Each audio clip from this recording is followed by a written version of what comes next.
Então vamos iniciar com uma oração. Pai, obrigado, Pai, por tudo, Senhor, ter sabedoria, Pai, a vida da pastora Letícia, Pai, no ensino, Pai, dessa última unidade, Pai, livros poéticos, Pai. Em nome de Jesus, possamos aprender, Senhor, o que tem de melhor da Tua palavra, Senhor, do contexto histórico, Pai. Eu te louvo já pela vida dela, por essa unidade, Pai, por este livro, Pai, e por cada aluno, Senhor, em nome de Jesus, Pai. Dá força, sabedoria, dê ânimo, Pai, para cada um que estiver estudando, Senhor, responsabilidade pelo que é, porque é o Teu livro sagrado, Tua palavra, a Bíblia, por mais de 2000 anos está conosco, Pai. E por mais de 4000 anos ou mais está, Senhor, o Antigo Testamento, Pai. Por isso te louvamos, ó Pai, por tudo, Pai. Venha, Senhor, em nome de Jesus, abençoar cada aluno, guardando as suas famílias dessa pandemia. Amém. Manda abraço, pastora, tá bom? Deus abençoa. Tem uma pessoa conectando com áudio, dá uma enroladinha até ela entrar, mas já a Lucineide já entra aí, tá? Deus abençoa. Obrigada, pastor. A paz, queridos. Sejam todos bem-vindos para mais uma aula nossa. Essa a última que eu estarei lecionando, né? Eu acredito que vocês vão continuar a caminhada. Estão me ouvindo? Sim? Ok. Como eu estava dizendo, eu vou encerrar a minha participação por aqui, pelo menos nessa unidade, e vocês vão prosseguir. Eu desejo, assim, o meu desejo do meu coração é que o Senhor venha capacitar cada um de vocês, que vocês realmente alcancem o objetivo pelo qual vocês estão participando dessa escola. O meu anseio é que vocês realmente venham conhecer as Escrituras Sagradas no mais profundo,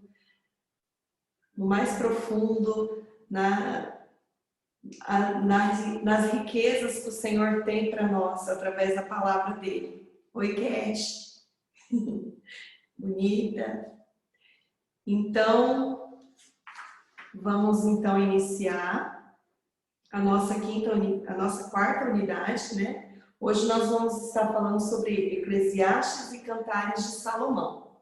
A luta pelo título já diz, né? Hoje nós vamos ver duas lutas, né, que o ser humano ele crava, né, durante o decorrer de toda a história dele, que é a luta pela vida, que é expressa pelo trabalho, na busca pelas vitórias sobre as doenças, na busca pela riqueza, prosperidade, né, pelo bem-estar da sua casa, da sua família. E a outra que nós vamos estar vendo em Cantares de Salomão, a luta pelo amor. No caso, esse amor relacional do casal, né? Deixa eu colocar aqui compartilhamento de tela. Ok, todos estão vendo? Tá dando para ver? Sim? Ok. Então, a introdução, estudaremos duas grandes lutas do ser humano, a luta pela vida e a luta pelo amor. Essas lutas estão presentes na literatura de sabedoria, nos livros de Eclesiastes e Cantares de Salomão. Em Eclesiastes, como eu já falei, nós vamos encontrar o homem lutando pela vida, pelo trabalho, protegendo a sua família, procriando para preservar a sua descendência e até buscando ser bem-sucedido para poder ter uma vida digna. Em Cantares de Salomão, vamos encontrar a luta do homem pelo amor, querendo amar e ser amado, e o que é a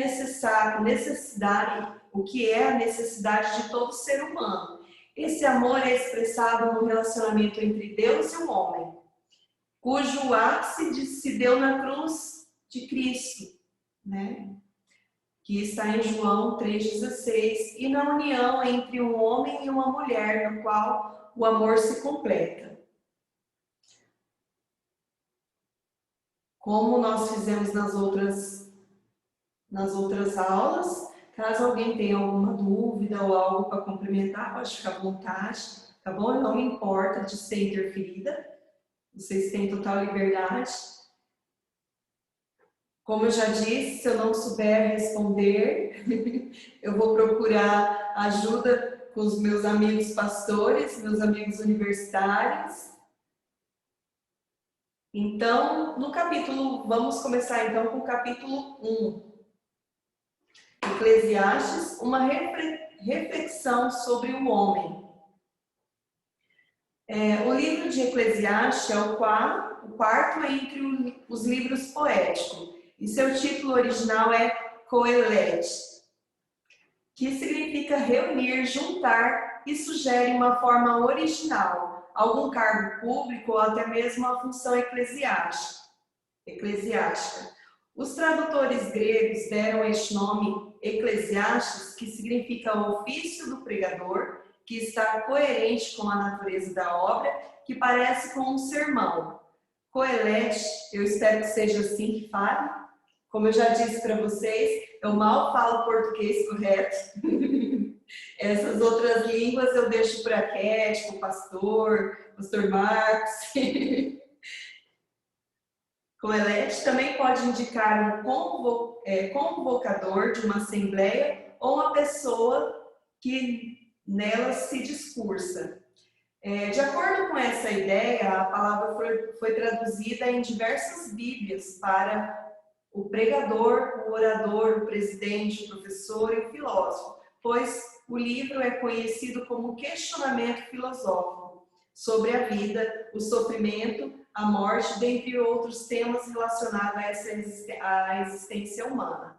Então, o livro de Eclesiastes, ele foi conhecido, né, pelos seus questionamentos filosóficos, né, onde Salomão ele faz alguns questionamentos que nós vamos estar vendo no decorrer dos nossos estudos, né, algumas colocações também sobre a vida. Então, nós vamos agora para o nosso tópico 1. A natureza, o objetivo e o tema do livro. Então, eu coloquei algumas colocações aqui. Na verdade, eu dei uma resumida do livro, tentei dar uma resumida.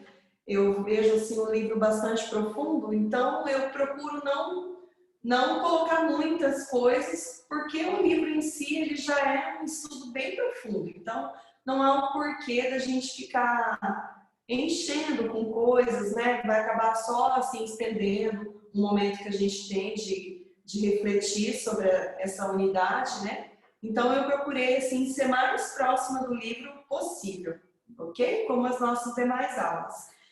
O livro de Eclesiastes tem uma característica única, pois nos apresenta os opostos da existência: a vida e a morte, a alegria e a tristeza, a justiça, a juventude e a velhice. Em Eclesiastes leva uma análise sobre a existência humana, começando pelo nascimento, passando pela juventude e a idade adulta, a velhice e a morte. Sugere diversas dúvidas feitas pelo autor, que também dúvidas de todos os seres humanos. Por exemplo, qual é a principal finalidade da nossa vida aqui na Terra? Para onde o homem vai e o que acontece com ele após a morte? Quem nunca questionou sobre isso, né? Antes de conhecer as escrituras sagradas e o que ela diz, né, em relação a essas coisas. Para onde o homem vai e o que acontece com ele após a morte? Isso que eu já falei. Por que nascemos na família que estamos? Por que uns sofrem e outros não? Isso nós já falamos também, né? Quando tratamos o livro de Jó. Para onde? Tá. Por que nascemos na família que estamos? Por que uns dominam e os outros são dominados? Por que o justo tem o mesmo destino que o ímpio, a morte? Com essas ideias filosóficas, o livro leva a uma discussão sobre os objetivos da vida do homem. Ele também demonstra a futilidade de uma vida sem Deus e apresenta os resultados positivos quando o homem perspectiva divina. Outro objetivo do autor foi de chamar a atenção dos jovens para o fato de que a vida não se resume na Terra e que haverá consequências em nossas ações em outras vidas, no caso, na eternidade. Dentre esses objetivos, surgem outros títulos para o livro, como o raciocínio do homem, o verdadeiro sentido da vida e a enfermidade da vida do homem sem Deus. Então, na página 145, nós podemos ver aqui os objetivos de Eclesiastes, né? Demonstrar a futilidade da vida sem Deus, apresentar os resultados positivos na vida do homem quando ele vive sobre a perspectiva divina, mostrar aos jovens que a vida não se resume aos prazeres temporais, mostrar a efemeridade e a fragilidade da vida humana e levar o homem a temer a Deus. Então, esses são os objetivos, né? Os objetivos do livro de Eclesiastes. No tópico 1.2, a autoria e a data do livro. Então, nós sabemos, né, que a autoria do livro se deu a Salomão.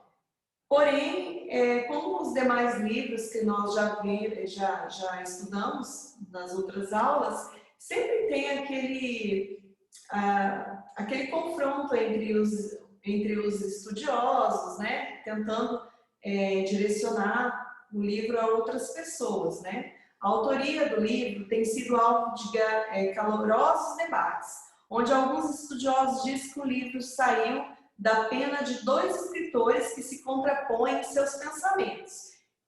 Um é pessimista e afirma que tudo é efêmero e, por isso, não há proveito nenhum no trabalho do homem. O segundo, ele tira a dureza do pensamento do primeiro, então ele ameniza, né, o que o primeiro fala. Porém, a ideia de dois escritores é rejeitada pelos estudiosos, que afirmam que o livro saiu da pena de um único escritor, que anos depois o escritor reformou o livro com o objetivo de suavizar os pensamentos pessimistas, colocando algumas ideias positivas sobre a vida. Com a evidência encontrada nas escrituras, esses pensadores defendem a autoria de Salomão, onde sobrepujou em sabedoria a todos de Jerusalém. Essa evidência pode ser vista em Eclesiastes 1, no versículo 1 e 12.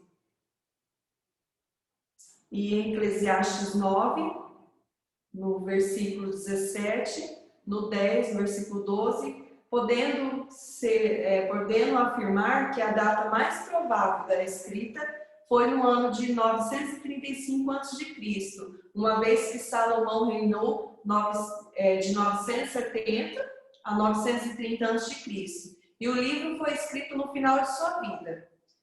Isso explica que ele quer aconselhar os jovens para não cair no mesmo erro que ele cometera.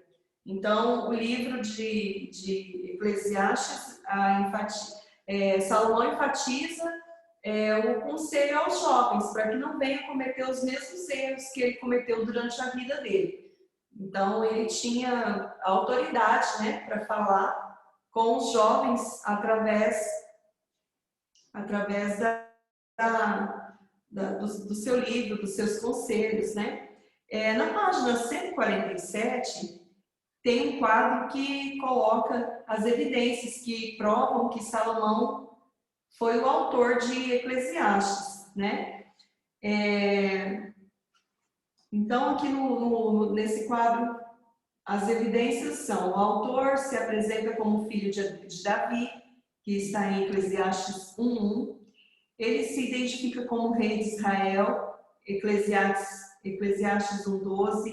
Ele se apresenta como aquele que reuniu e organizou muitos provérbios, Eclesiastes 1:16. As realizações registradas em Eclesiastes 2, do 4 ao 9, se encaixam perfeitamente na história de Salomão, o filho de Davi. Há semelhanças em Eclesiastes, como Provérbios, livro de autoria salomônica, Eclesiastes 9, 17, 10, 12. A tradição judaica atribui o livro a Salomão. O editor final do livro identifica seu autor como um estudioso, sábio e compositor de provérbios, Eclesiastes 12, 9. O escritor do livro é apresentado como o maior sábio de Israel, Eclesiastes 1,16, que aponta para Salomão, 1 Reis 4, do 29 ao 31. Rejeitar essas evidências é caminhar pela teologia especulativa que ignora o bom senso e valoriza a crítica não fundamentada. Então, nós temos fundamentos, né, para dizer que realmente Salomão foi que foi o autor, né, desse livro de Eclesiastes. Vamos partir para o próximo tópico. A canonicidade de Eclesiastes. Na Academia de Jamínia, os rabinos, doutores da lei e mestres do povo reconheceram a inspiração de Eclesiastes, mostrando dessa forma a ineficácia das críticas contrárias à autoridade do livro.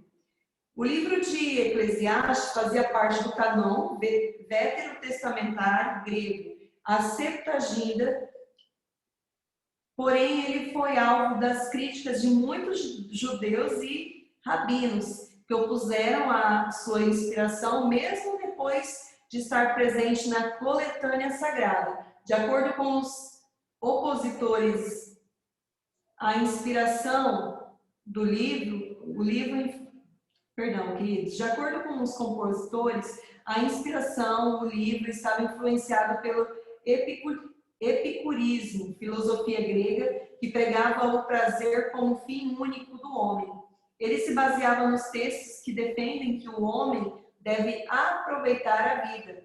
Eclesiastes 2, 24, 3, 12, 13 e 22.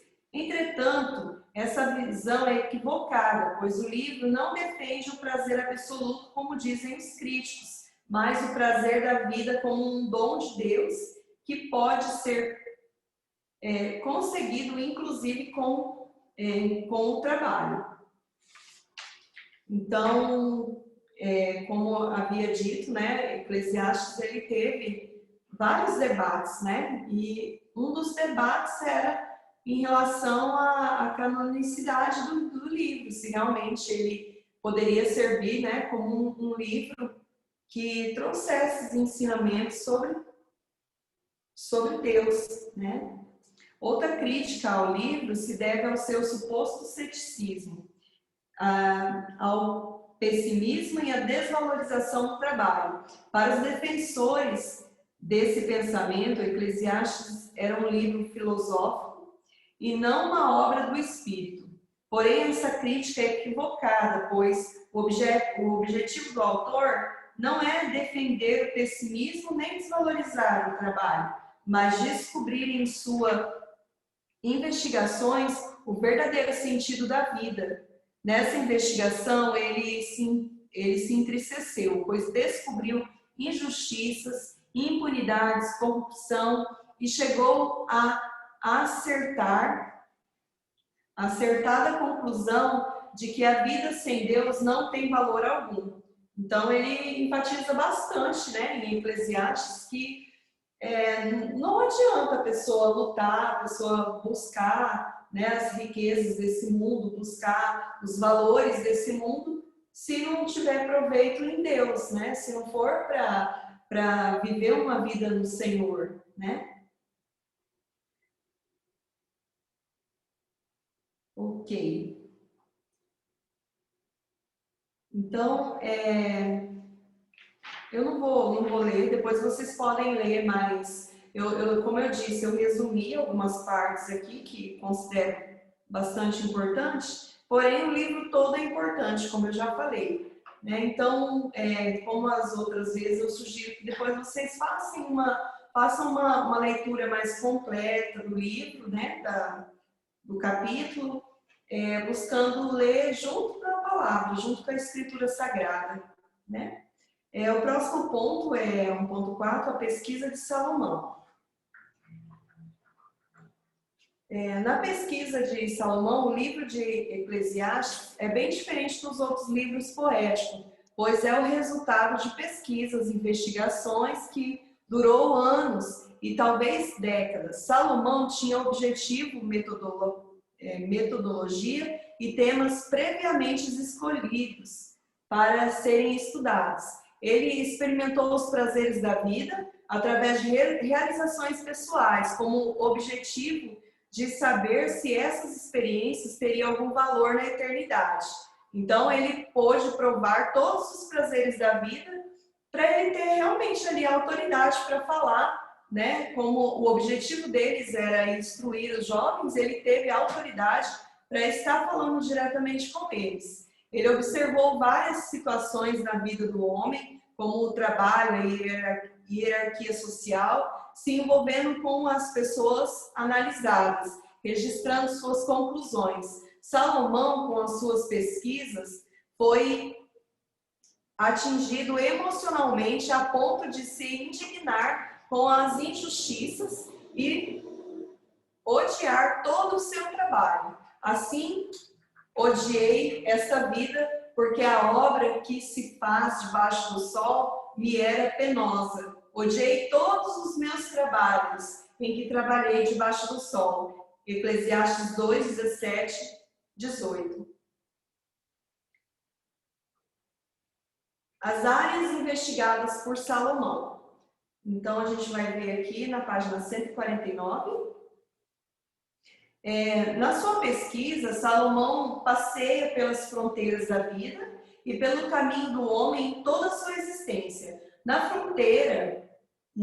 fronteiras da existência, ele analisa a vida e a morte e tenta descobrir o que acontece após o túmulo. Questiona sobre o local para onde o homem vai, com isso descobre que esse homem desaparece da vida e com o tempo da memória dos viventes. Nos caminhos dos homens, ele investiga todas as ações humanas, o trabalho, os seus prazeres, suas realizações, e tenta descobrir se nessas ações o homem leva alguma coisa para a eternidade. A conclusão, do ponto de vista teológico, é óbvia. As ações humanas só têm valor se forem executadas na ética divina. Para que essa ética fosse defendida, Salomão falou sobre a realidade de Deus. Então, aqui nós temos, logo abaixo, nós temos um quadro, né, sobre a pesquisa de campo de Salomão. O objetivo era esquadrinhar tudo que acontece na Terra, Eclesiastes 1, 3. As situações observadas foram todos os trabalhos humanos e os temas estudados no tempo. Conhecer as ações insensatas das pessoas, entender o que acontece aos justos e aos ímpios, aconselhar os homens sobre as consequências de seus atos, as situações observadas, todos os trabalhos humanos, as ações do sábio e do insensato, a riqueza, a morte, os sentimentos humanos, as ações dos políticos. Temas estudados: o tempo, o trabalho, as injustiças, a união e a velhice. Dentre todos os temas estudados por Salomão, encontramos a análise sobre Deus, suas ações e características. Em seus escritos, o filho de Davi reconhece o domínio de Deus sobre tudo, inclusive sobre o destino eterno dos homens. Então, como eu já falei, né, ele descobre que uma vida sem Deus é uma vida sem propósito, né, que não vale nem a pena ser vivida. Não vale a pena o homem viver apenas do trabalho, se não for para desfrutar uma vida na presença do Senhor, né? Ok. O capítulo número 2, a vida debaixo do sol.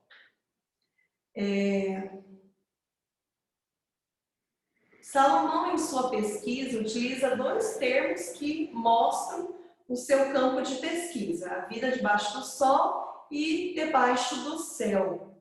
né? Esses termos mostram que os sábios de Israel tentou colocar uma visão do ponto de vista humano em sua pesquisa. Esses termos, no contexto do livro, especialmente comparado com a conclusão do capítulo 12, indica que há dois mundos, um debaixo do sol, aonde encontramos injustiça, morte, opressões, enfim, todos os males resultantes do pecado, e o outro acima do sol, que é um mundo transcendente, ignorado pelos homens que vivem debaixo do sol. Para mostrar-lhe a superioridade da vida além do sol, o filho de Davi se coloca como alguém que está no andar superior, acima do sol, e de lá observa toda a vida humana, desde o nascimento, passando pela adolescência, juventude e até chegar à velhice, e por fim ao túmulo.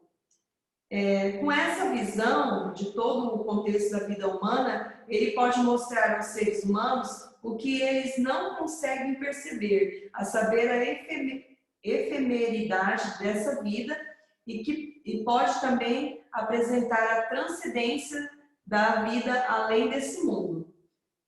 Na tentativa de levar os homens a enxergar a futilidade da vida terrena, Salomão defende uma tese: tudo é vaidade.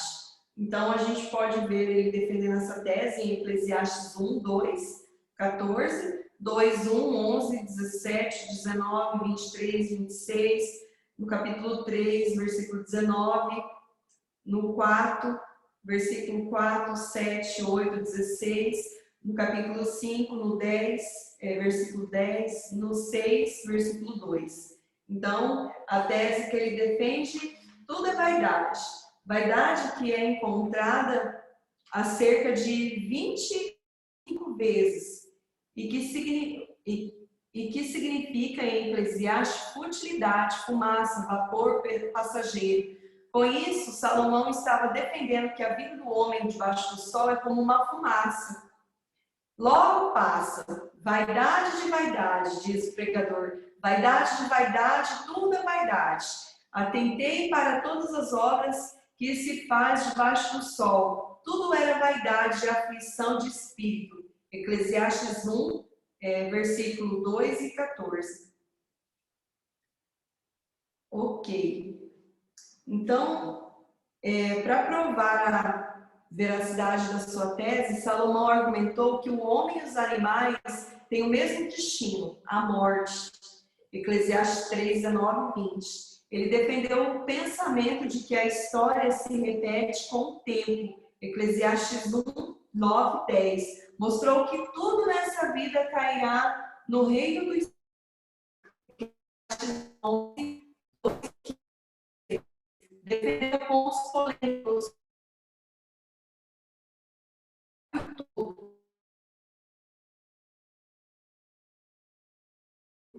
Em 2, 16 e 17. O que levou muitos a defender a retirada do livro do cânon sagrado, porém, esses críticos não analisaram as afirmações de Salomão dentro do contexto de sua pesquisa, que enfatiza a vida debaixo do sol, onde o justo e o ímpio sabem.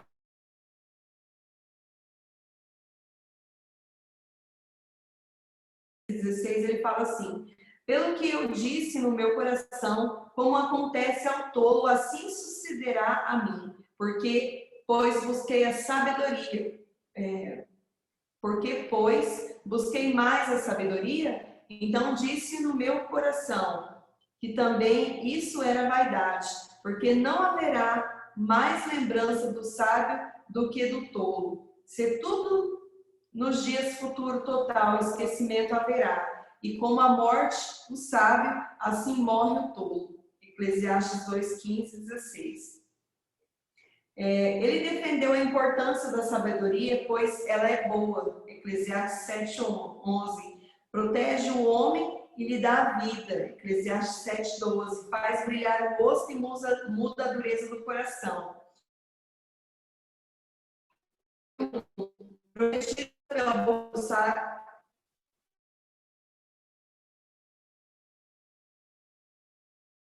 10, 12.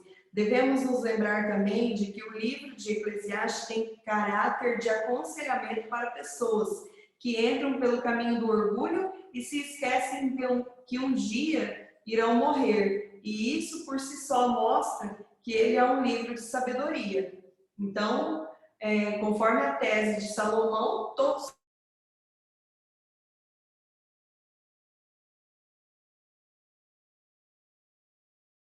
ela é bem sucedida,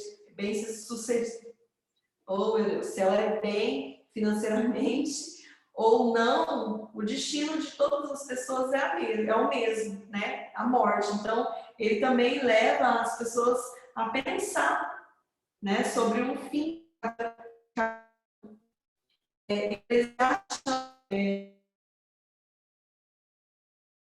do homem para sua insignificância através de uma análise filosófica, querendo levá-lo a mudar de rumo e ir em direção a Deus. Isso nos leva a afirmar que a sabedoria de Provérbios é praticada de aconselhamento e mais branda, enquanto que a sabedoria de Eclesiastes é filosófica e mais enfática do que a de Provérbios. Então, aqui a gente tem um quadro de comparação entre Provérbios e Eclesiastes, na página 153. Provérbios, que é conselho prático para a vida, apresenta a sabedoria no sentido prático da vida. O sábio se comporta como um pai e um aconselhador. Em Eclesiastes, o escrito para os que não querem dar ouvido a Provérbios, fala da sabedoria do sentido filosófico da vida. O autor questiona como o objetivo de descobrir o real sentido da existência. O sábio age um filósofo e como um profeta. Então, essa é a comparação dos dois livros, né? Que, na verdade, um completa o outro, do meu ponto de vista. A aspereza da vida humana. Salomão, ele faz questão de colocar em Eclesiastes os pontos negativos da vida humana. Ele não queria, com isso, defender o pessimismo, mas como um filósofo, chamar a atenção de seus leitores e aprendizes para o caráter efêmero da existência. Verdade que é esquecida e pode levar o homem ao abismo do orgulho e às profundezas da insensatez.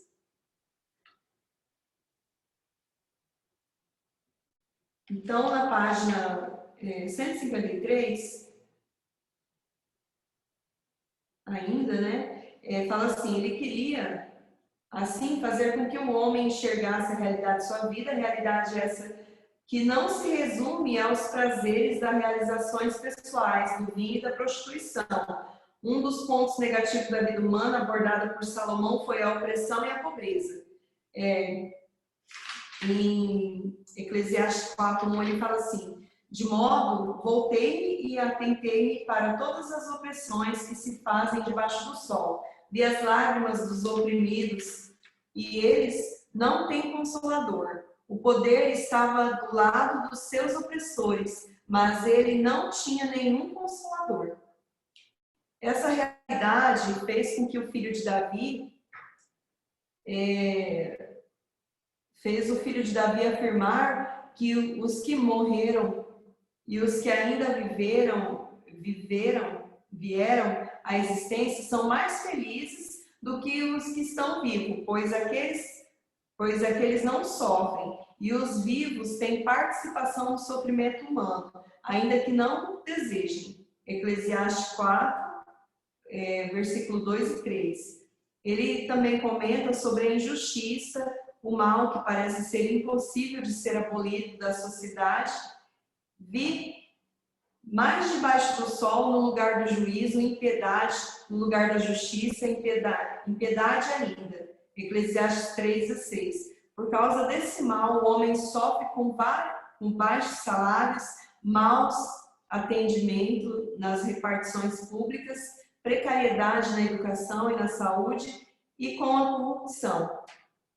O rei de Israel apresentou os fatos positivos e negativos e aconteceram ao longo da existência humana, dando a entender que todo homem experimentarão o lado bom e o lado ruim da vida. Essa verdade é comprovada em Eclesiastes 7:14, que diz: no dia da prosperidade goza do bem, mas no dia da adversidade considera. Deus fez este em oposição àquele, para que o homem nada descubra do que há de viver depois dele.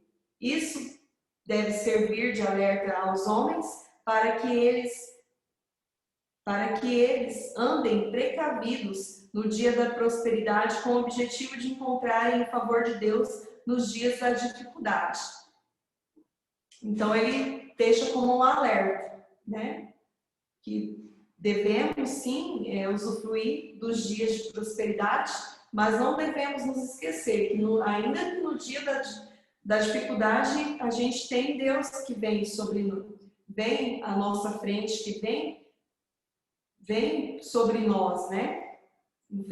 Nos ajudando a enfrentar. No tópico 2.2, vai falar sobre a juventude, a velhice e a morte. Deixa eu só mudar aqui.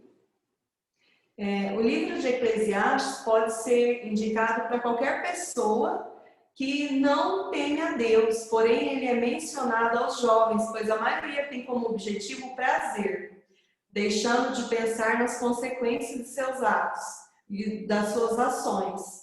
Então, a maioria dos jovens, eles querem usufruir da vida, querem aproveitar, né? E não pensam nas consequências que vai ter cada uma de suas ações. Então, o objetivo do livro é principalmente estar orientando esses jovens sobre as consequências, né, das ações. Ele separou um capítulo para expor sobre a velhice da morte, sobre a velhice e sobre a morte, temas que a maioria dos jovens eles não querem ouvir, porque normalmente imaginam que isso vai demorar muito para chegar, né?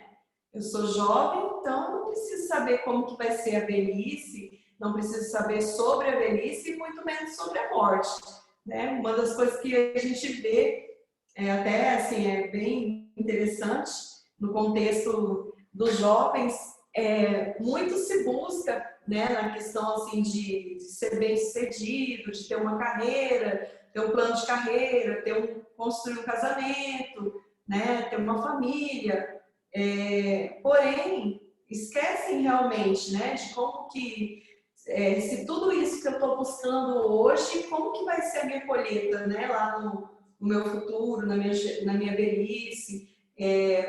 Se busca em propósito, de repente, de buscar ter uma vida boa, né, e não de semear frutos bons para que na velhice possa ter uma velhice tranquila, sabendo que após a morte vai para a eternidade, né? Isso eles não gostam realmente de pensar, não gostam. Na verdade, às vezes é um erro nosso também de não falar sobre isso, né? Com eles, preparar para a velhice, né? A gente começa a pensar na velhice. Eu acredito que eu mesmo já estou pensando, né? Acredito que a partir dos 30 anos em seguida, em diante, né? 40 anos, você começa a se preocupar, né? Como que vai ser a velhice, né? E se preocupar em, poxa, já passou a metade da minha vida, né? Próxima parte que pode vir é a morte. Na verdade, nós não sabemos de nada, né? Nós podemos ter a morte a qualquer momento e ainda que jovens, mas é um assunto realmente que os jovens eles não querem ouvir. E Salomão, diante disso, né, ele vem preparando a juventude com os ensinamentos que encontramos em Eclesiastes. Em Eclesiastes, a morte tem destaque especial. É apresentada por Salomão com frieza de um filósofo. Ao escrever sobre esse tema, comenta que todos os homens, rico e pobre, bonito e feio, ímpio, justo, tolo, sábio, desaparecerão do mundo dos viventes e irão ao reinado do esquecimento. Eclesiastes 2, 15, 16, Eclesiastes 3, 19 ao 22, o 12, do 6 ao 8. Nessa abordagem, ele fez um ponto de ligação entre o nascimento e a morte, mostrando dessa forma que o ser humano nasce destinado à morte. E o tempo entre essas duas realidades é muito curto, e quando elas se encontrarem, o homem será separado abruptamente de todos os seus bens. Nada que ele fez nesta vida lhe dará proveito. Em Eclesiastes 5, versículo 15, 16, ele fala assim: como saiu do ventre da sua mãe, assim nu voltará, indo-se como veio. Nada tomará do seu trabalho que possa levar na sua mão. Também isso é um grave mal. Juntamente como veio, assim se vai. Então ele traz, né, a realidade sobre a vida e sobre a morte, né?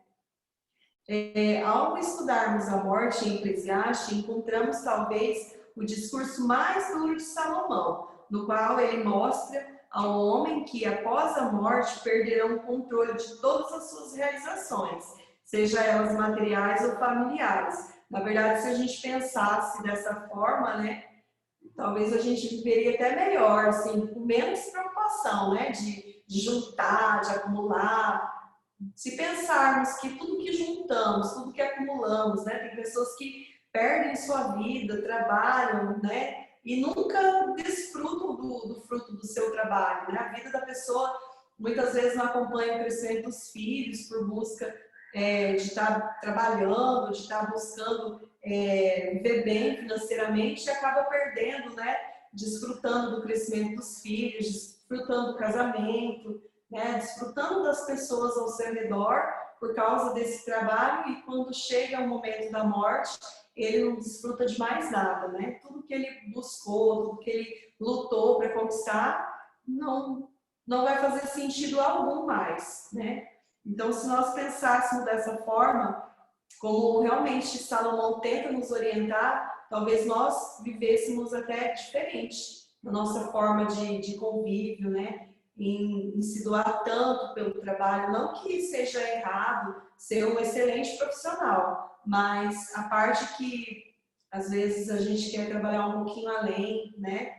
Tem um período de trabalho, se eu trabalhar um pouco mais, eu vou ganhar um pouco mais.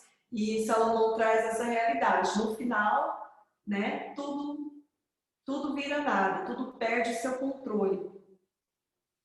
Essa realidade deixou o filho de Davi profundamente triste e em depressão, a ponto de se emborrecer da vida.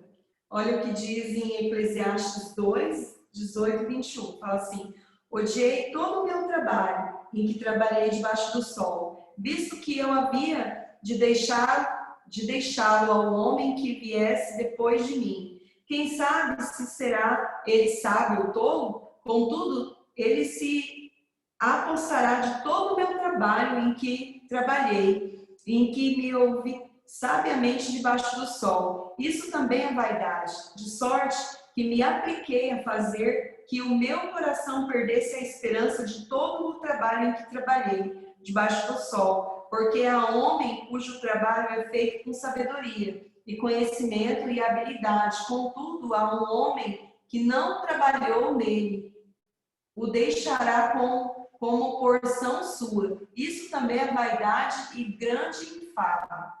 Então, é aquilo que eu falei, né? Ele caiu em si, levando ele até ter uma depressão, né? Entristecimento, por entender que todo o tempo que ele trabalhou, se dedicou, ia ficar para alguém, né? Outra pessoa estaria ali usufruindo do fruto do seu trabalho. A indignação que Salomão expressou nesses versos é resultado de suas observação e descoberta. As injustiças, a enfermidade da juventude e a realidade da velhice e da morte. Esse sentimento é comum a todos os homens que descobrem que todas as suas realizações desaparecerão com a morte. Porém, não é o objetivo de Eclesiastes que essas pessoas desistam da vida, mas que elas, sabendo da realidade de suas limitações, vivam humildemente na terra, diante de Deus e dos homens. Então, o objetivo não era fazer com que os homens deixassem de trabalhar, mas que eles tivessem consciência e vivessem humildemente, né? Quantas pessoas que deixa com que o orgulho ela se estabeleça em seu coração, se sente melhor que as outras pessoas. Muitas pessoas acham que o muito trabalhar faz com que ele seja melhor do que outras pessoas, né? Eu mesmo conheço pessoas que se vangloriam, né, de colocar lá um bom dia num grupo 4 horas da manhã, tipo assim, para dizer assim, eu vou pôr aqui bom dia 4 horas da manhã e bom dia e boa noite, meia-noite, né, para as pessoas verem o tanto que eu trabalho. E por isso eu vou ser melhor do que outras pessoas. E o que o livro de Salomão, o que o livro de Eclesiastes, escrito por Salomão, nos leva a entender que não, que nós precisamos viver com humildade diante do Senhor, né? Pois tudo vem dele e nós dependemos dele, né? Ele que dá o fôlego de vida, ele que tira o fôlego de vida, né? Ele que sabe o tempo que nós temos de existência, né? O livro de Eclesiastes, com sua linguagem dura, funciona como um raio, cujo objetivo é destruir o orgulho dos homens, para que eles vivam humildemente diante do Todo-Poderoso. Então, mesmo que nós venhamos a trabalhar aí 20 horas por dia, 22 horas por dia, nós precisamos ainda assim estar debaixo da potente mão do Senhor, né? É Ele que nos dá o direito de trabalhar, né? Então, o capítulo número 3 vai falar sobre o verdadeiro sentido da vida em Eclesiastes. Eclesiastes apresenta o conselho aos homens que podem tornar a vida debaixo do sol digna e prazerosa. Esses ensinamentos mostram que a realidade do homem quanto à velhice e à morte não devem levá-lo a desistir de seus alvos, mas que eles podem ser felizes e plantar frutos que serão colhidos na eternidade. Então, o alvo de Eclesiastes não é fazer com que o homem deixe de viver também, né?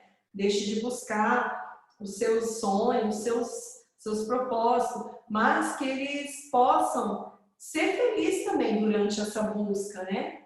De sonhos. Porque senão ele usa toda a vida para buscar os seus sonhos, e quando ele conquista os sonhos, ele se depara com a velhice e a morte. Então ele não usufruiu de nada, ele não foi feliz, né? E ele também não semeou sementes pelas quais ele pode colher na eternidade. Então ele perdeu a vida toda buscando coisas, né? O tópico 3.1, o trabalho e a alegria de viver.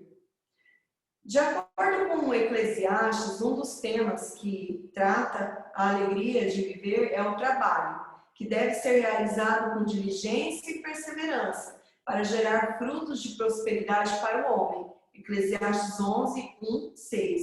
Da mesma forma, se não proporcionar prazer, dignidade e melhoria de vida, não tem valor algum. Há um que é só, não tendo parentes, não tem filhos, nem irmão. Contudo, de todo o seu trabalho não há fim, nem os seus olhos se fartam de riqueza. Ele pergunta, para que trabalho eu, privando a minha alma do bem? Isso também é vaidade e enfadonha ocupação. Eclesiastes 4, versículo 8. Outra afirmação de Salomão sobre a alegria do fruto do trabalho, que é dom de Deus, está em Eclesiastes 3, do 12 ao 13, que fala assim: sei que não há coisa melhor para eles do que se alegrar em fazer o bem na sua vida. E também que todo homem coma e beba e goze do bem de todo o seu trabalho. Isso é um dom de Deus. Esse pensamento ele é reforçado em Eclesiastes 5,18, no qual Salomão afirma que o trabalho pode proporcionar ao homem as melhores alegrias da vida. Então percebi uma boa e bela coisa: alguém comer e beber e gozar cada um dos seus bens, de todo o seu trabalho, com quem se fadigou debaixo do sol todos os dias de sua vida, que Deus lhe deu. Essa é a sua porção. Da mesma forma, o texto ele afirma que não há nada melhor que aproveitar o bem do trabalho, pois isso é bênção de Deus. Então, exaltei a alegria, porque o homem nenhuma coisa tem debaixo do sol do que comer, beber e alegrar-se. Então, a alegria acompanhará no seu trabalho nos dias da sua vida, que Deus lhe dá debaixo do sol. Eclesiastes 8:15.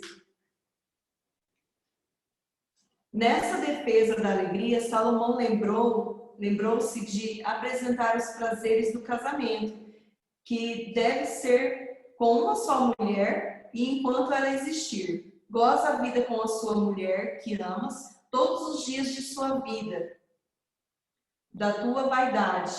Eclesiastes 9:9. Ao defender a alegria, Salomão recomenda aos homens manter a pureza e não confundir fidelidade com libertinagem e promiscuidade.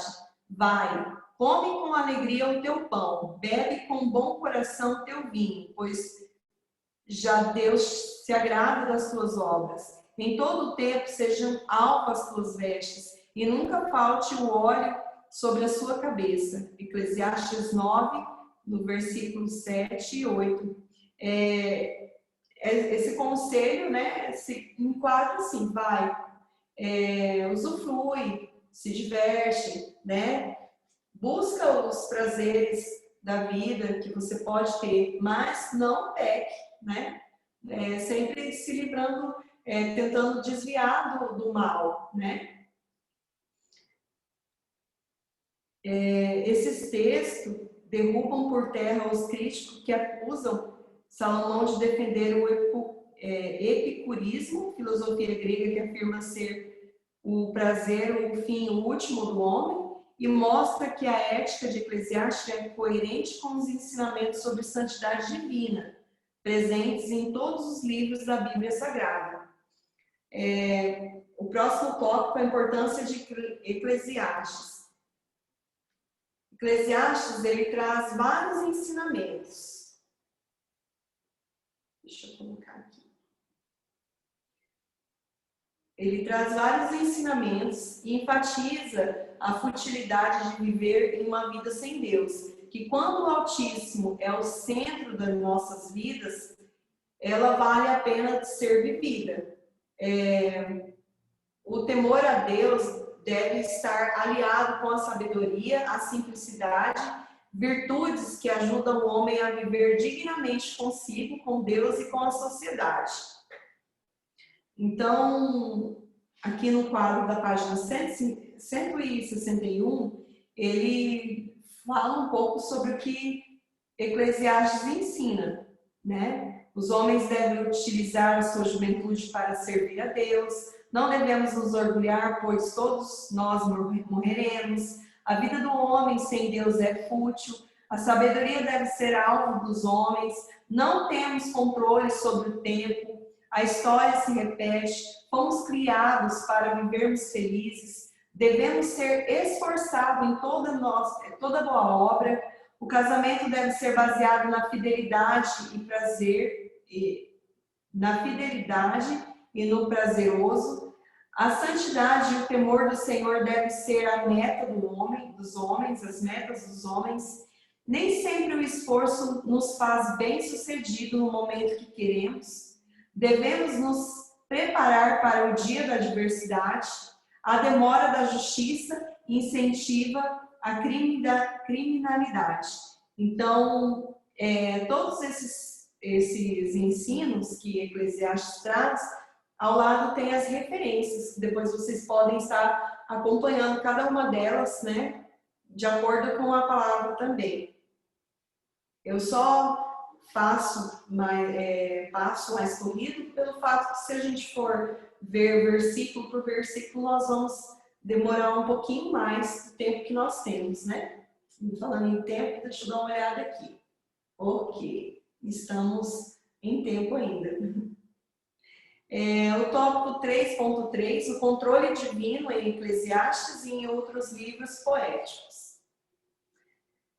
Em Eclesiastes 3, Salomão revela que os homens não têm controle sobre os acontecimentos da vida, pois eles já foram determinados e por isso eles não poderão fugir das tristezas e as alegrias, da fartura e da escassez. Afirma em Provérbios que as pessoas dos planos, que as respostas dos planos sempre vêm do Senhor, que dirige os passos de seus servos e decide o que vai acontecer a cada um. Então, Eclesiastes ele traz bem, né, bem detalhado que o controle de nossas vidas sempre estará diante do Senhor, né? Ele que determina todos os acontecimentos, né? É ele que dirige os nossos passos, né? É ele que promove nossas alegrias, é ele que nos permite as vitórias, né? Diante das nossas lutas. Então, Eclesiastes ele traz, né, em evidência esse controle divino que nós temos, né, em nossas vidas. No tópico 3.4, esboço de Eclesiastes. Há diversos esboços de Eclesiastes, apresentado por diversas Bíblias. Todos eles têm seus pontos positivos e baseando-nos nele, produzimos um esboço para o livro que está de acordo com os seus temas e suas divisões. Então, aqui na página 162, nós podemos encontrar aqui um esboço, né, feito pelo autor desse livro e do livro também, de Eclesiastes, né? O primeiro, a existência de Salomão com a vaidade das coisas terrenas. Aí tem os tópicos, né? O ciclo contínuo das coisas da criação. Esse esboço aqui eu vou deixar depois para vocês estarem lendo e acompanhando junto com a Bíblia, ok? Porque eu acredito assim que eu posso estar até lendo tudo, mas eu acredito que acompanhado com as escrituras sagradas, uma leitura mais profunda, né? Com mais calma, com mais tempo, ele vai trazer uma profundidade maior de conhecimento.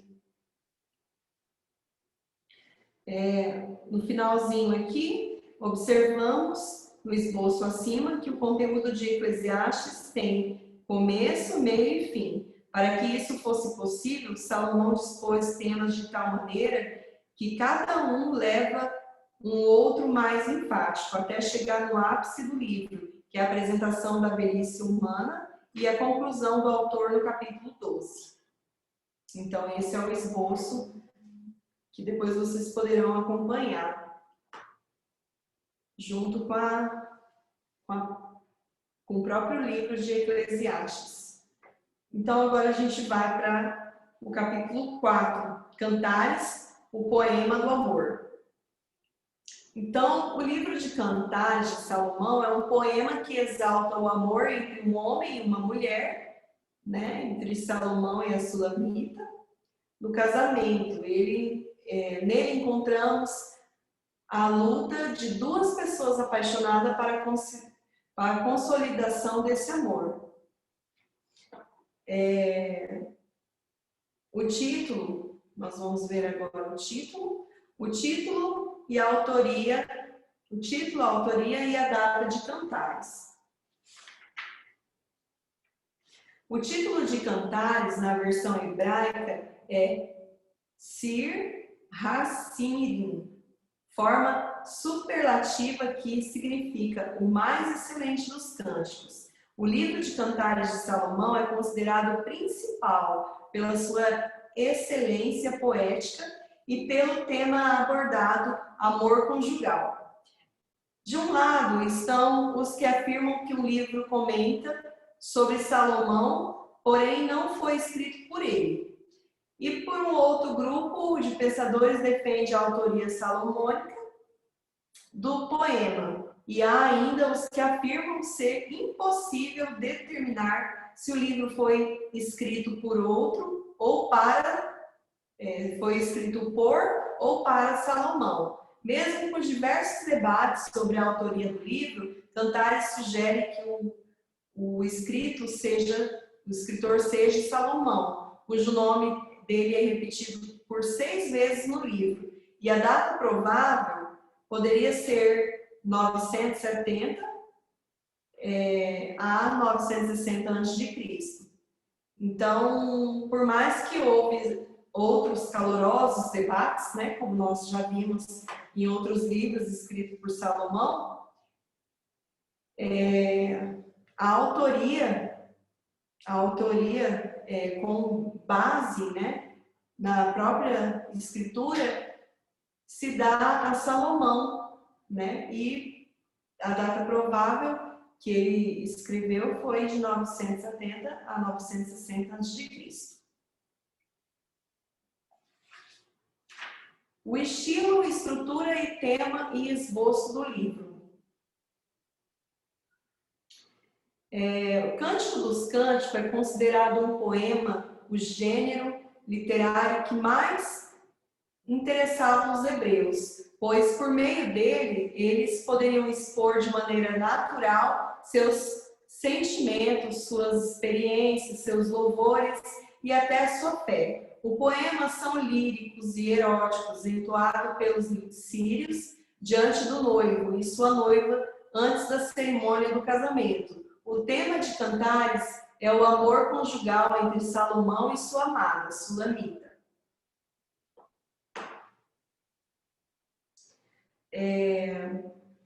Na página 165, nós encontramos então o esboço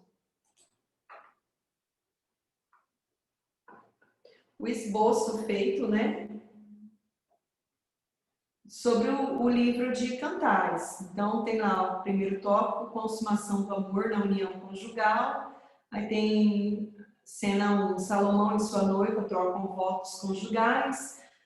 Aí tem cada um os seus tópicos, né? A palavra de amor é o entrar no palácio, que está em Cantares 1, do versículo 1 ao 4, e assim por diante, como em Eclesiastes. Então, como eu disse, eu não vou estar falando item por item, porque eu acredito que deve ser acompanhado também com as escrituras sagradas, né? O tópico 4.3, a inspiração, linguagem, interpretação e hipóteses sobre Cantares. A inspiração, Cantares é um livro Cantares é um dos livros cuja inspiração e a interpretação foram disputadas em toda a Bíblia Sagrada. A culpa dessa disputa não está no texto do livro, mas nos puritanismos. Muitas vezes exageramos e muitas vezes exageramos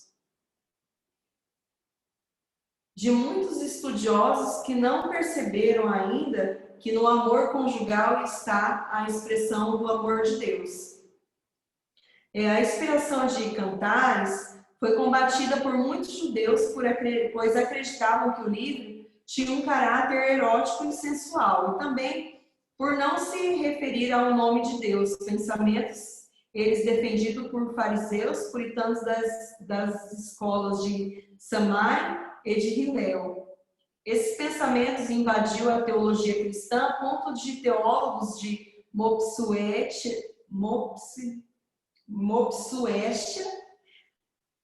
afirmar em meados do século V de nossa era, no quarto concílio ecumênico e com Constantinopla, que este livro se ocupa tão somente de amores terrenos. Por causa dessa afirmação, ele foi excomungado do concílio. Então, havia vários pensamentos, né, que colocavam em prova o livro de Cantares, né? Porém, as afirmações, as interpretações que tiveram não era coerente com a história relatada no poema, que mostra que Salomão abandona todas as mulheres de seu harém para dedicar seu amor somente à Sulamita. Então, eles colocavam também em confronto pelo fato de Salomão ter tido várias mulheres, né? Várias rainhas, concubinas, virgens, né? Só que esse pensamento ele é combatido pelo fato dele demonstrar o seu amor apenas a uma mulher, né? Ele se declara apenas a uma mulher. Portanto, o livro comenta que Salomão tinha somente uma amada. Então, eles queriam combater o livro até mesmo pela vida que ele teve, né? Diante de várias mulheres. Em defesa da inspiração do livro também estava Calvino, reformador cristão do século XVI, que perseguiu Castilho, pois ele não queria que o poema fosse figurado no cânon. Essa disputa entre Calvino e Castilho se deu na época da Reforma Protestante, quando o livro estava para ser expurgado no cânon sagrado. E graças à interferência de Calvino, o livro permaneceu. Para isso, Calvino afirmou que o livro se tratava de uma alegoria espiritual e isso impediu que fosse retirado do cânon sagrado. Essa interpretação alegórica sobre Cantares começou em Orígenes 185 a 284 d.C., que enxergava em seu texto alusões ao amor mútuo entre Cristo e a Igreja, e não o amor entre o homem e a mulher no casamento. Para ele, que entoava o cântico dos cânticos, experimentava uma alegria maior que a expressada por aqueles que cantavam os cânticos espalhados pelas escrituras. Então, os reformadores, né, eles tiveram uma participação de permitir com que o livro de Cantares continuasse, né, sendo reconhecido no cânon. Um outro ponto que nos leva a rejeitar a alegorização de Cantares é o fato de que toda alegoria deve ser baseada numa realidade. O que queremos dizer com isso é que o histórico gera a alegoria, que só tem validade se for baseada em um padrão real, válido. No contexto de Cantares, se a história fosse uma alegoria que apresentava o amor de Deus para com o seu povo, o padrão para essa alegoria seria o amor conjugal entre Salomão e a Sulamita, a história do livro, no entanto. Portanto, é impossível interpretar alegoricamente Cantares sem aceitar a historicidade do livro. Uma outra interpretação sobre Cantares é a interpretação típica do pensamento que busca conciliar a alegoria da literalidade do livro. Para os defensores desse pensamento, Cantares trata o amor conjugal e também o amor de Deus entre o seu povo, entre Cristo e a Igreja. Essa interpretação pode ser aceita pelos evangélicos, porém, ela abre um precedente perigoso nos ensinos das Escrituras, pois permite que modifiquemos o desejo original do escritor para abraçar as críticas sobre os escritos sagrados. Essa é uma ação política, pois tem o objetivo de agradar dois lados, que consideramos prejudicial para o ensino das Escrituras, o qual se sustenta independente das críticas, das más interpretações. O que podemos aceitar é que a aplicação do amor de Deus para com sua igreja nos textos de Cantares, mas isso sem anular o objetivo primário do autor e o conteúdo do livro, que no caso é o amor conjugal, né?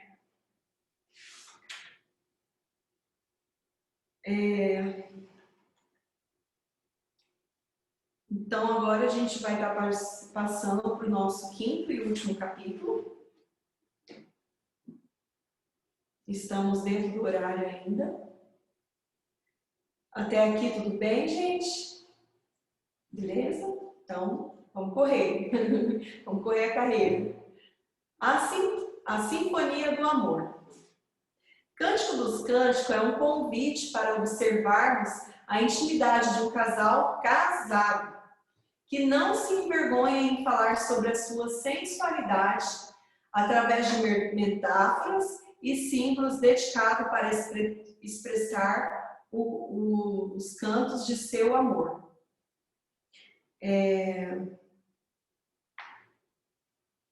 Ok. Então, quem já leu o Cântico dos Cânticos, né, pode ver que o tempo todo um se declara para o outro, né?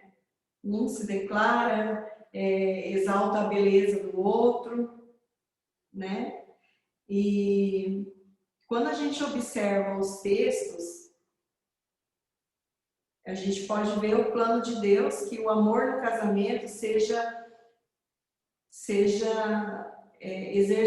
exercido plenamente por meio do corpo, através dos sentidos, sem medo ou acanhamento. Isso nos leva a afirmar que é possível não aceitar que este poema se refere ao amor conjugal entre Salomão e a Sulamita. Então, se a gente for ver, por exemplo, em Cantares 1, 2, ele fala, né, tem alguns versículos aqui em cima que fala assim, por isso, sem acanhamento ou preconceito, os amantes falam sobre os beijos na boca, Cantares 1, 2. Os seios da Sulamita, Cantares 1, 13, 4, 5, e assim por diante. Então, assim, Cantares, ele traz, né, esses termos, né, sem acanhamento, porém, uma das coisas que é enfatizada é que ele declara, né, sobre o casal casado, né, deixa bem enfatizado essa questão, né, do cuidado realmente ali do casal casado estar fazendo essas declarações, né?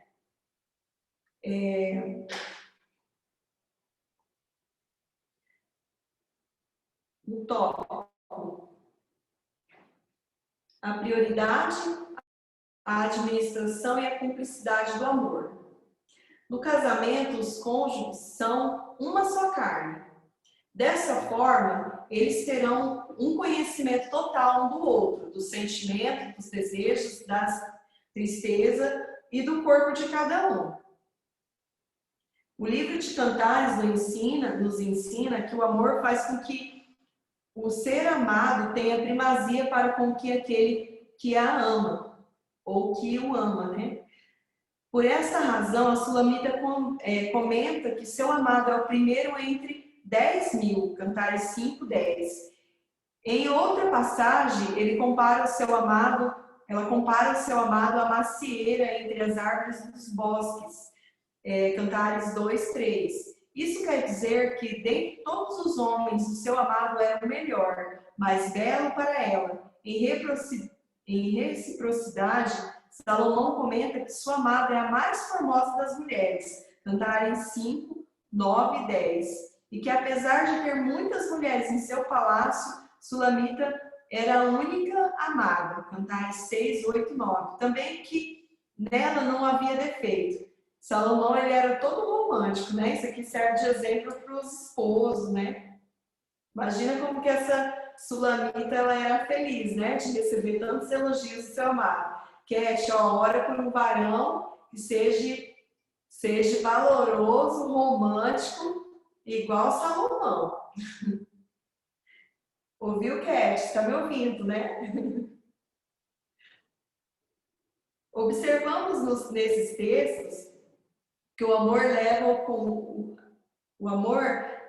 cônjuge a priorizar o ser amado. Isso é perfeitamente coerente com o que Paulo fala sobre o amor em 1 Coríntios 13, 5.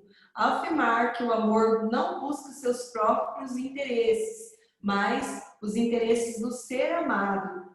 Percebemos também nesses textos a riqueza de detalhes que a Sulamita e Salomão apresentam sobre o corpo um do outro. Isso mostra o grau de cumplicidade que eles tinham entre si, cumprindo exatamente o que Deus estabeleceu para o casamento em Gênesis 2, 24, no qual o Altíssimo disse que o homem e a mulher teriam uma só carne. Com isso, o Criador quis dizer que no casamento não se deve haver nenhuma divisão entre o cônjuge e que eles devem depender um do outro. Somente nessa maneira os casais poderão se conhecer profundamente como Salomão e a Sulamita. Então, nós podemos observar que realmente eles eram muito íntimos, né? Até pela forma que um se declarava para o outro. O banquete, tópico. Então vamos para o tópico 5.2, o banquete do amor. Cântico dos Cânticos se une a Provérbios e Eclesiastes e apresenta o amor como um banquete que deve ser aproveitado no mínimos detalhes. Provérbios combate o adultério e mostra, através de metáforas, a beleza do amor ao pedir para o homem beber a água de sua cisterna. Em Provérbios 5, dos versículos 15 e 19, diz assim: bebe a água da tua própria cisterna e das correntes do teu poço. Seja bendito o teu manancial e alegra-te com a mulher da tua mocidade. Como corça amorosa e gazela graciosa, sacie-se dos seus seios em todo o tempo, e pelo seu amor seja sempre cativado. Eclesiastes apresenta o amor conjugal como algo dado por Deus para que o homem tenha uma boa qualidade de vida. Eclesiastes 9:9. Goza a vida com a mulher que amas todos os dias de sua vida, da tua vaidade, os quais Deus te deu debaixo do sol, todos os dias da tua vaidade, porque esta é a tua porção nesta vida, e do teu trabalho tu que fazes debaixo do sol. Esses dois livros foram escritos por Salomão, o que nos mostra que ele era um defensor do amor conjugal que fosse ardente e belo. Então, a prioridade e a administração e a cumplicidade desse amor, ele está baseado, né, em que Salomão ele defendia, ele era um defensor do amor conjugal. No tópico no tópico 3.3, o poder. O poder, a confiança, a segurança e a permanência do amor. Cantares nos ensina que o amor é forte como a morte. Coríntios 2:5. É Cantares. Tá estranho.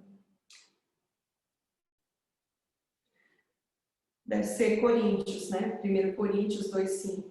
Com isso, o escritor quis dizer que ninguém pode, ou Cantares 2:5. Com isso, o escritor quis dizer que ninguém pode resistir a ele e que onde ele chega tem o poder de impactar, assim como a morte, as pessoas tocadas por ele. Este impacto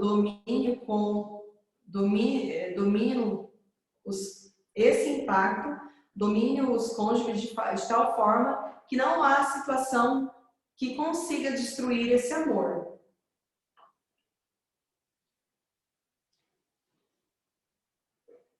Na página 174,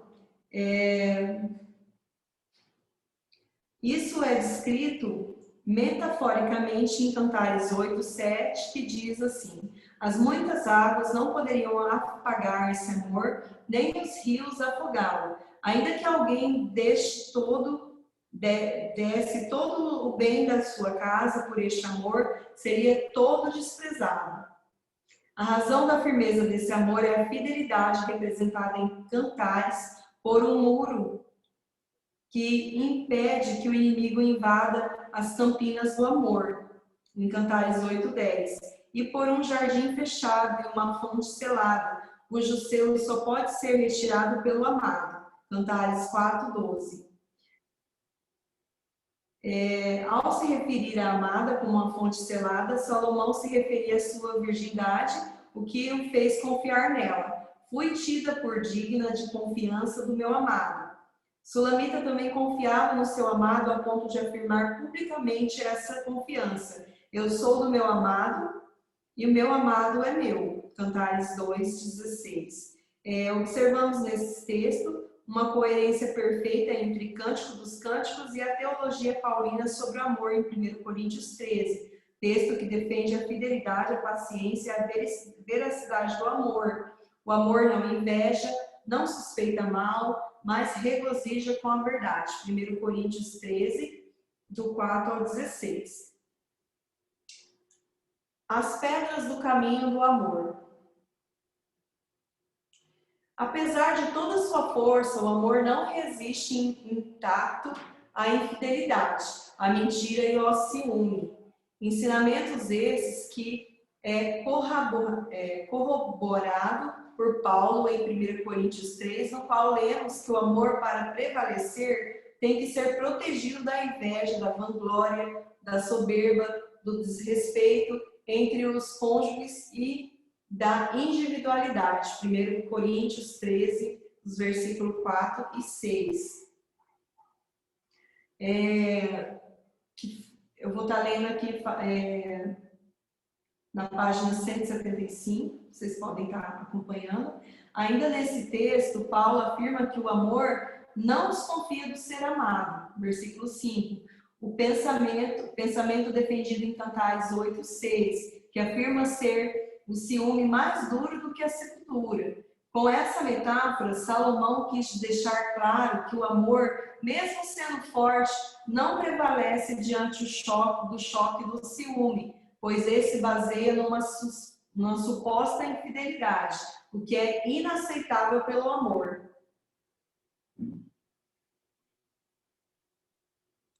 A mutualidade do amor.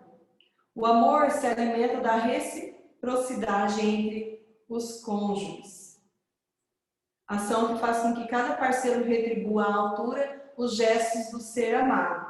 Quando Salomão convida Sulamita para ir no jardim, ele demonstra toda a sua criatividade para surpreender e agradar sua amada. Isso mostra que o amor não deve ser estático, mas expresso por meio de gestos inovadores, como, por exemplo, o ato de dar um buquê à amada, um buquê de flores à amada, uma viagem surpresa, dentre outras formas com as quais os homens podem surpreender suas esposas. Quando a Sulamita responde positivamente a esse convite, ela revela a delicadeza feminina que deve existir nos convites amorosos feitos pelo esposo no casamento. Gente, eu estou passando para a gente não estender muito no horário, tá? Mas qualquer dúvida, como eu disse, podem estar interferindo.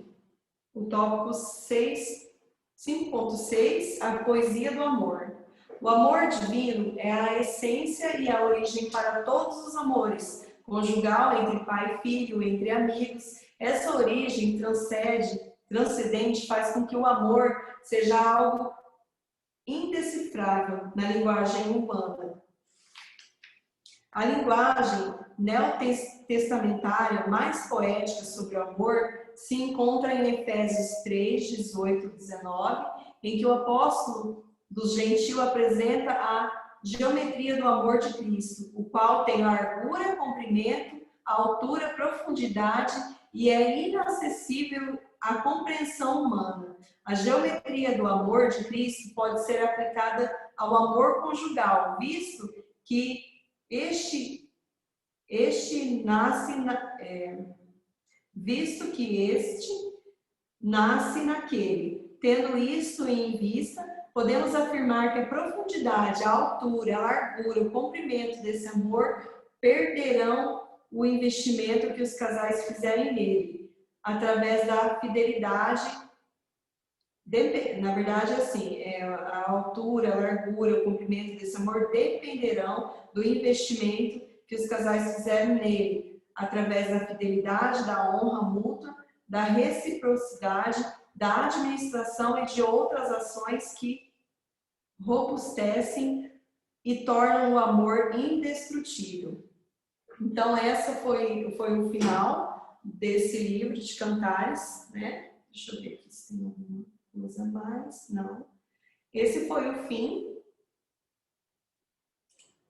Esse foi o fim do nosso capítulo. Nosso capítulo número 5. E também foi o fim, né, do nosso estudo, concluindo hoje, né, Eclesiastes e Cantares de Salomão. Eu vou só terminar agora com a conclusão do livro, que eu achei bem interessante, que traz uma ênfase do que nós já estudamos, né?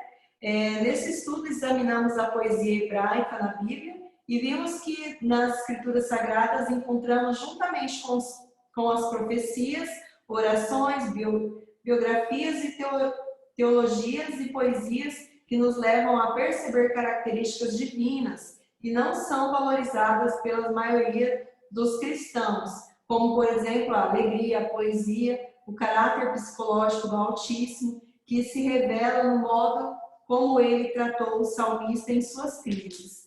Aprendemos também que o sofrimento pode ser utilizado por Deus para aperfeiçoar o justo e que os tempos de crise são oportunidades para o Todo-Poderoso revelar sua capacidade e seu poder.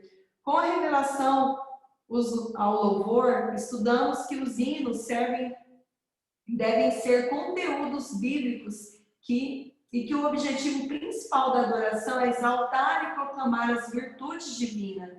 Essa verdade deverá influenciar as igrejas evangélicas no aperfeiçoamento de seus hinos. Outros temas estudados foram a sabedoria, a vida do homem, a vida conjugal. A sabedoria de Provérbios nos leva a temer a Deus e evitar uma vida fora dos padrões divinos, o que torna a existência do homem fútil, conclusão que chegou Salomão após analisar os caminhos dos homens debaixo do sol.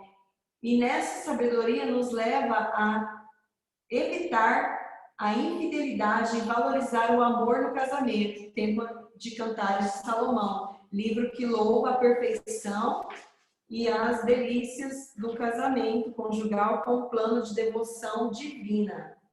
Então, nós aprendemos muitas coisas, né, durante esses dias. Eu não sei vocês, mas eu mesmo fiquei impactada assim, com a grandeza mesmo dos livros poéticos, né?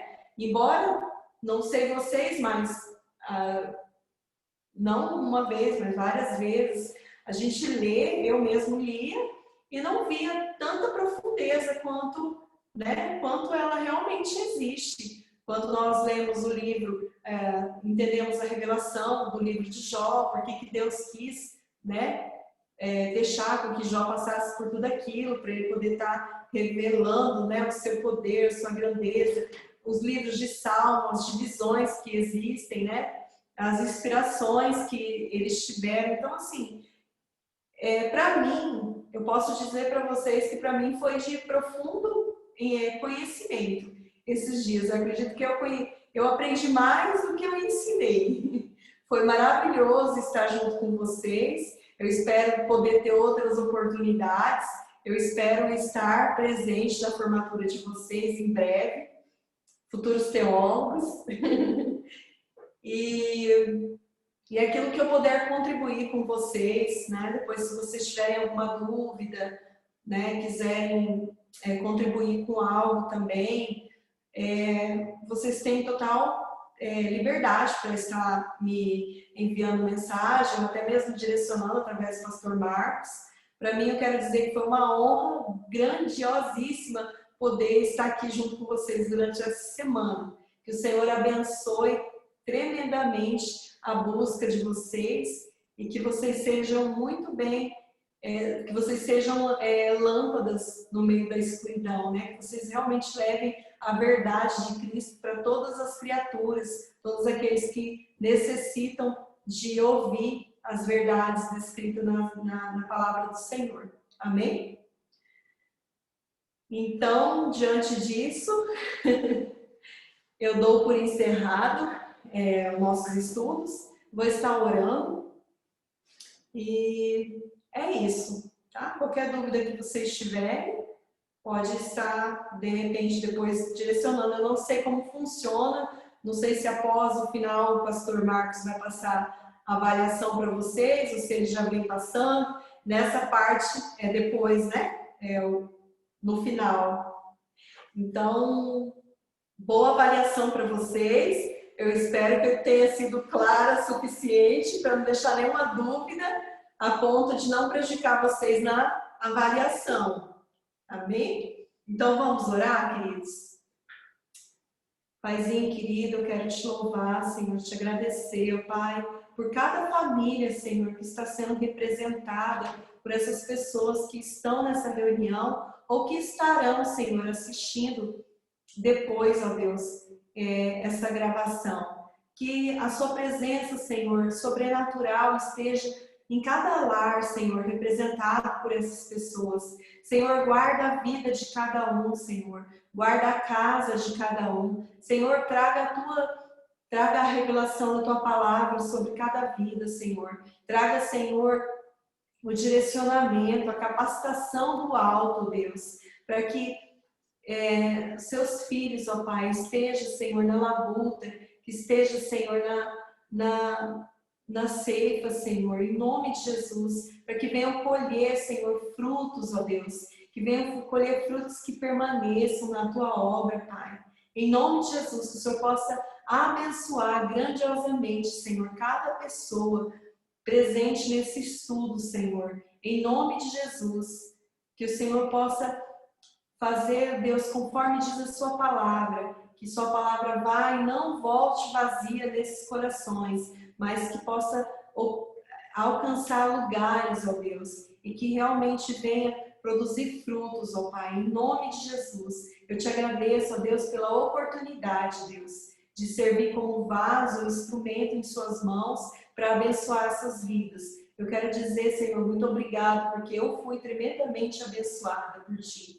Muito obrigado, Senhor, por estar conosco durante todos esses dias, ó Deus. Em nome de Jesus, eu te agradeço. Amém. Amém?